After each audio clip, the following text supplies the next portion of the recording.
आहे 23 ऑगस्ट, म्हणजे विंदा करंदीकरांचा, आमच्या भाऊंचा, करंदीकर काकांचा जन्मदिवस.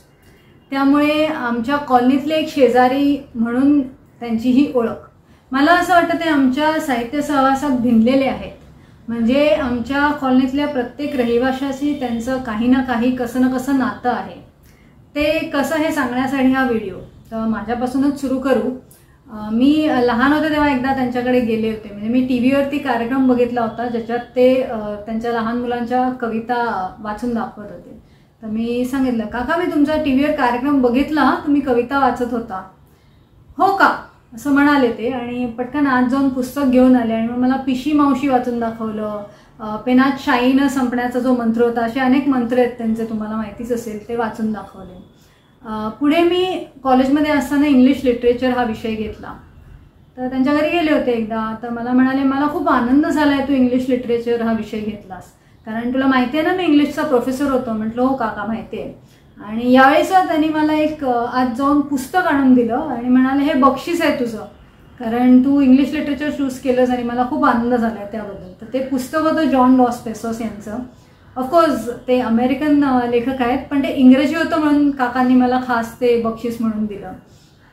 मग इंग्लिश लिटरेचर शिकताना त्यावेळी आम्हाला Legouis and Cazamian a history of English literature हे एक पुस्तक रेफर करायला सांगितलं जायचं. तर मी जेव्हा काकांकडे गेले होते त्यांनी मला ते बक्षीस दिलं होतं जॉन डॉस पेसोसचं पुस्तक. त्यावेळी त्या म्हणाले होते, माझ्याकडे आहे लेगू अँड काझामिया, कधी हवं तेव्हा घे, तुला पाहिजे तर रेफरन्सला. एक दिवस गेले मी काकांकडे. म्हटलं, काका ते तुमचं Legouis and Cazamian history of English literature आहे ना? हो आहे ना माझ्याकडे. मग त्याचं काय? म्हटलं, मला एकदम घाबरले, कारण ते एकदम चिडल्यासारखे बोलायला लागले. मला काय ना मला लक्षात आलं की बहुतेक ते विसरले होते की ते कधी मला म्हणाले होते की घेऊन जा रेफरन्सला. मी आपली हळू आवाजात घाबरत घाबरत, मी काका ते तुम्ही म्हणाला होतात ना तुम्ही मला द्याल, ते मला रेफरन्ससाठी पाहिजे असेल तेव्हा तुम्ही प्लीज द्या ना. काही बोलले नाहीत ते. आणि मी आपले बसले होते ते हॉलमध्ये, दरवाजा उघडा होता. ते अचानक उठून आत गेले. मला काय ना आता काय करू, मी घरी जाऊ का, काय म्हणायचं आता, म्हणजे काय करू काय मी. आले काका पुस्तक घेऊन, मला म्हणाले, हे घे, असं कुणालाही मी हे पुस्तक देत नाही. घाबरून घेऊन गेले ते. आणि मग एक दिवस मी बसले अभ्यास करायला, ते पुस्तक उघडलं आणि मला असं वाटलं की एक पान वळवताना थोडंसं ते फाटलं. मी जी काय घाबरले, बंद केलं ते पुस्तक आणि त्यांना लगेच नेऊन दिलं. परत ते काही मागितलं नाही ना. ज्ञानपीठ मिळालं तेव्हाची एक आठवण की नानांच्या पुढाकाराने, म्हणजे माझ्या वडिलांच्या पुढाकाराने त्यांच्या इमारतीवर रोषणाई केली गेली. मला वाटतं ह्या कॉलनीच्या कंपाऊंडलाही केली गेली होती रोषणाई त्यावेळी. आणि महत्त्वाचं म्हणजे तो जो रोषणाई करणारा माणूस होता त्यांनी पैसे घेतले नाहीत. तो म्हणाला, मलाही यात आनंद आहे. त्यावेळी नानांनी असं नोटीस बोर्डवर आमच्या कॉलनीच्या लिहिलेलं होतं की ज्ञानपीठ येता घरा, तोची दिवाळी दसरा. आणि करंदीकरांची आणखीन एक आठवण सांगायची म्हणजे त्यांच्या पिशव्यांशी जे नातं होतं त्यांच्या, म्हणजे कधी त्यांना बघावं ना हातात एक पिशवीच असायची त्यांच्या कायम. आणि समोर एक भाजीवाला असायचा कॉलनीच्या, तर तिकडे बऱ्याचदा ते जायचे आणि अशा 2 पिशव्यात भाजी घेऊन यायचे हळूहळू चालत.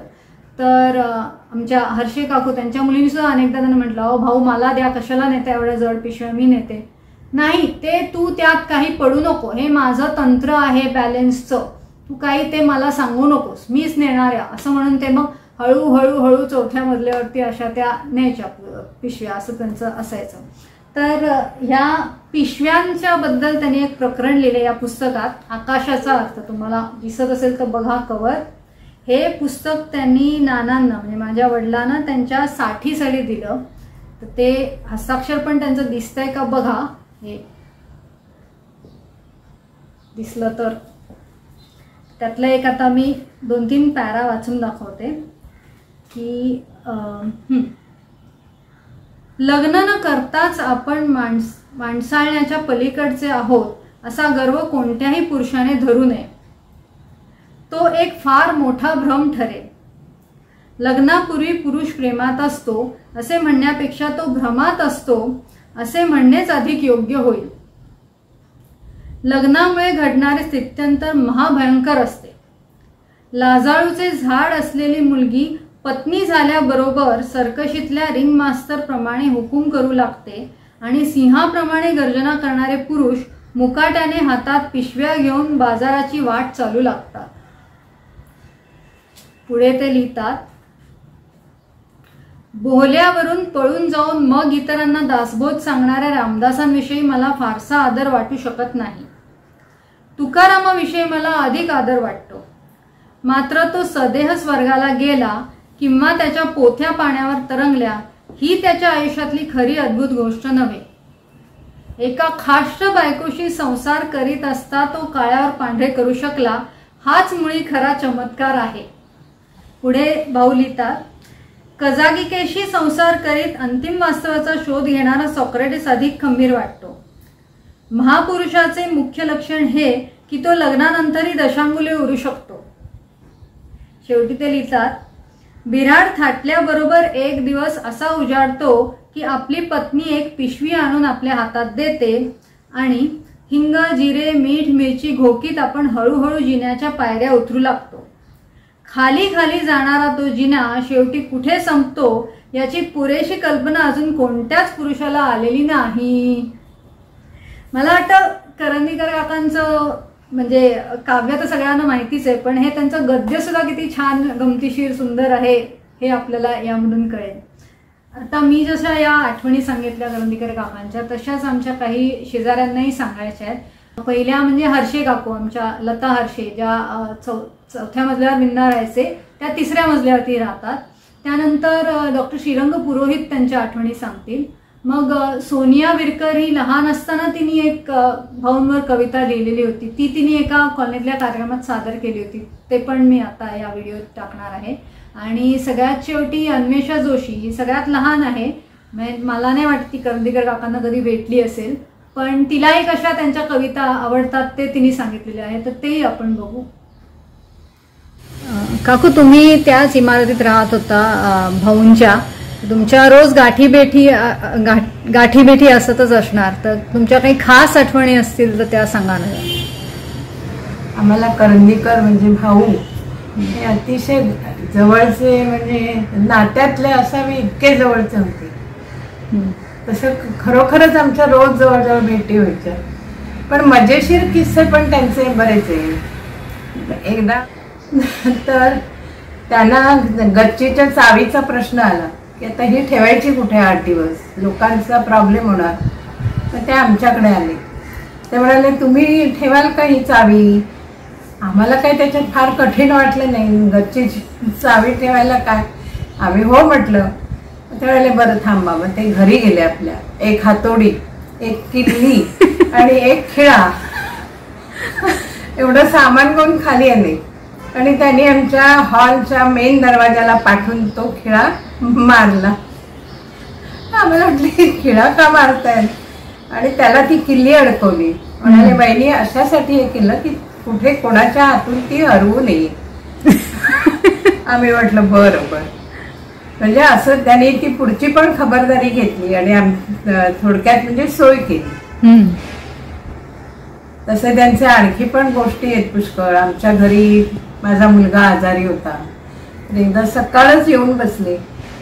ते म्हणाले वहिनी तुम्हाला सुनीलसाठी कुठचेही डॉक्टर हवे असतील तर मी आत्ता मला सांगा, मी उभे करतो, काळजी करू नका.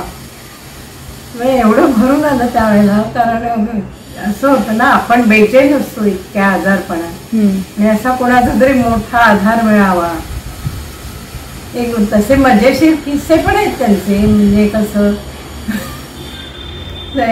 हे एकदा मला कुलूप आणि किल्ली पाहिजे होती, माझं दार बंद होईना. मी त्यांच्याकडे गेले, म्हटलं भाऊ तुमच्याकडे कुलूप आणि किल्ली आहे का.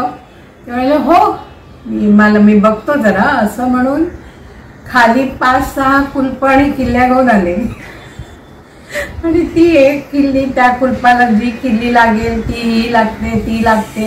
आणि खाली माझ्या मैत्रिणी ओरडत उभ्या होत्या, लवकर सिनेमाला जायचंय, उशीर झाला ह्यांचं का. आणि मग शेवटी बऱ्याच वेळाने एक कुलूप आणि किल्ली मिळाली.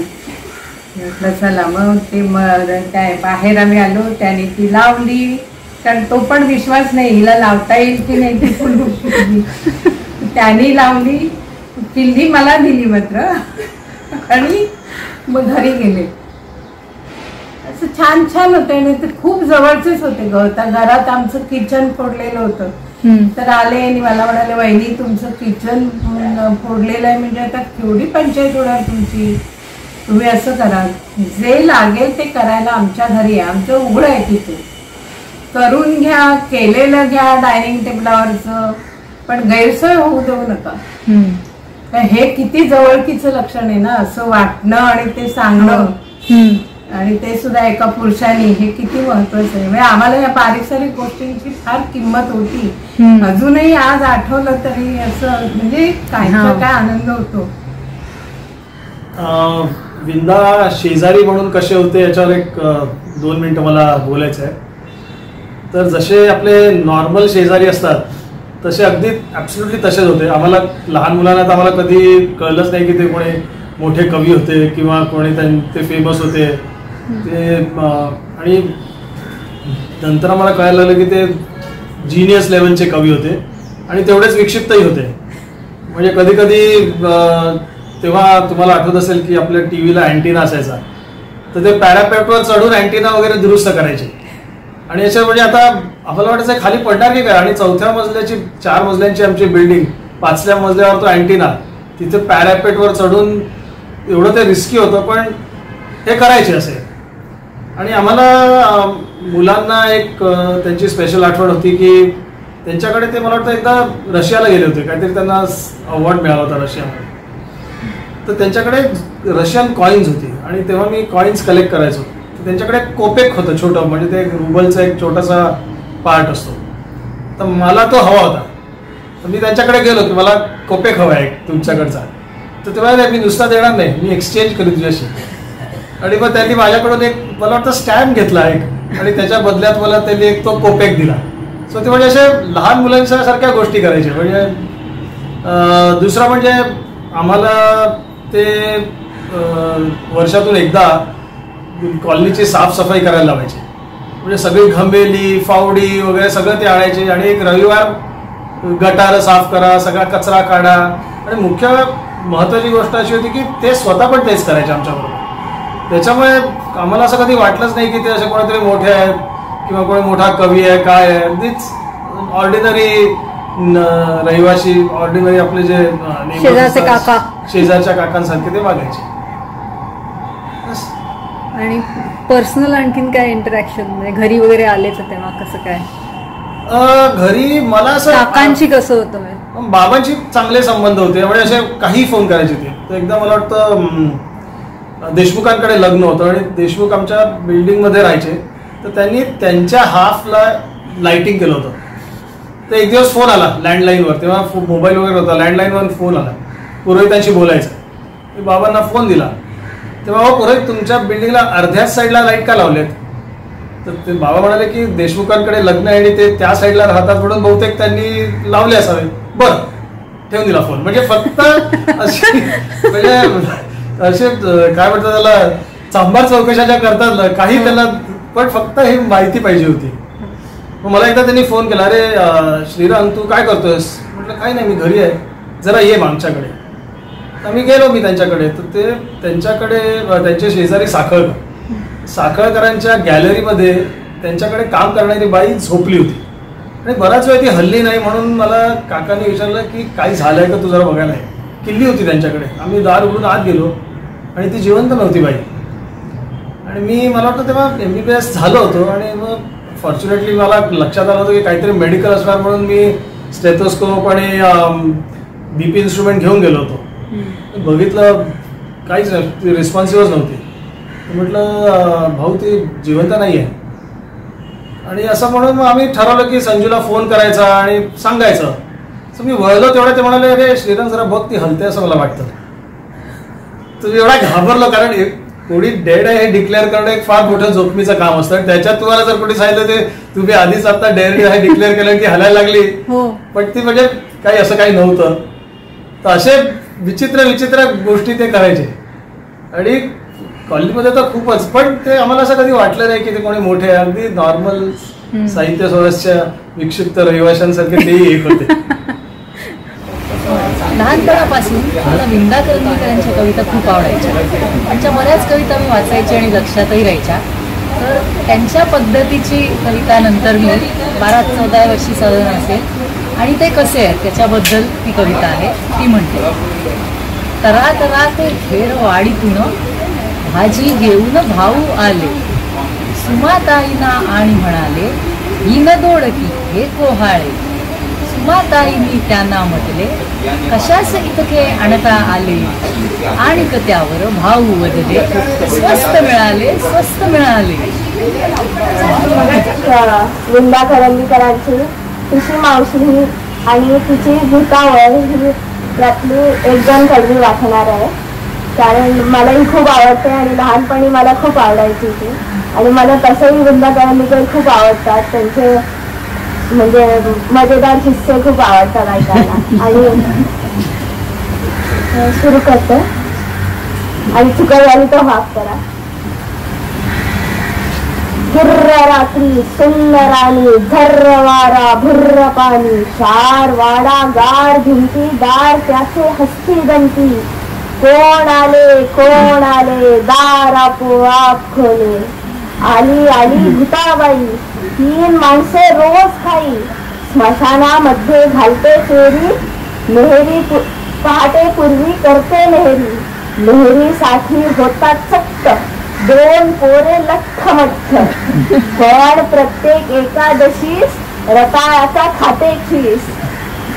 हिर्र रात्री सुंदरानी झर्र वारा भुर्र पाणी, शार वाडा गार भिंती दार त्याचे हस्ते दंती. कोण आले दार आपोआप खोले. आला आला महासंबंध, चाल त्याची संथ संथ. डोक्यावरती हॅट बीट, तुम्ही फसाल पहा नीट. वळवळणारे गळ्यात काय, नागोबाचा लंबाटाय. किर्र रात्री सुंदरानी झर्र वारा भुर्र पाणी, शार वाडा गार भिंती दार त्याचे हस्ते दंती. कोण आले दार आपोआप खोले. आला आला पिंपळावरून एक मुंजा संध्या करून. त्याची पोथी चालत येते, हळूच त्याच्या हातात जाते. रक्तासारखी पाने लाल, खुणेसाठी असते पाल. पाल लागली चुकचुक करू, पोथी वाचन झाली सुरू. हेंगाड भेंगाड फेंगाड भेंगाड, फेंगाड भेंगाड हेंगाड भेंगाड. किर्र रात्री सुंदरानी झर्र वारा भुर्र पाणी, शार वाडा गार भिंती दार त्याची हस्ती दंती. सर्व आले दार हसले बंद झाले. थँक्यू. असे होते आमचे विंदा.